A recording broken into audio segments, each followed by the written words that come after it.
দীর্ঘদিন ধরে লন্ডন নিবাসী সৌরভ কন্যা সানা লন্ডনেই উচ্চশিক্ষা শেষ করে সেখানে চাকরি করছেন।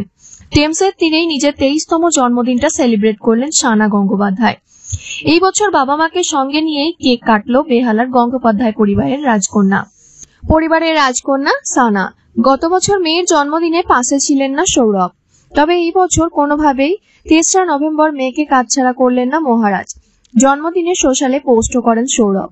একই সঙ্গে সানার ঘরোয়া জন্মদিনের ছবিও দেন ডোনা।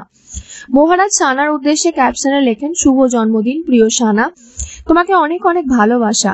লন্ডনে ইতিমধ্যে শীত পড়েছে। সানার দেখা মিলেছে সাদা জ্যাকেটে এবং মেয়ের সঙ্গে পাশে বাবা সবুজ জ্যাকেটে। মেয়ের জন্মদিনে ফ্রেমবন্দি হয়েছে ডোনাও। সেখানে সানার বন্ধুদের সাথে হুল্লোড় করতে দেখা গিয়েছে সৌরভ ডোনাকে। বরাবরই বাবা মার খ্যাতি থেকে দূরেই থাকতে চান সানা, সেই কারণেই তার লন্ডনে চাকরি করার সিদ্ধান্ত। ক্লাস 12 পর্যন্ত কলকাতায় পড়াশোনা করেছেন সানা। লরেটো স্কুল থেকে 12 পাস করেন। তারপর উচ্চশিক্ষার জন্য লন্ডন পাড়ি দেন। UCL অর্থাৎ ইউনিভার্সিটি কলেজ লন্ডন থেকে অর্থনীতিতে স্নাতক ডিগ্রি লাভ করেন সানা। এরপর যুক্তরাষ্ট্রে এক নামি দামি কোম্পানিতে চাকরি করেন সানা। বর্তমানে আর্টিফিশিয়াল ইন্টেলিজেন্স সংস্থা ইনোভার্বে কনসালটেন্টের পদে নিযুক্ত আছেন সানা।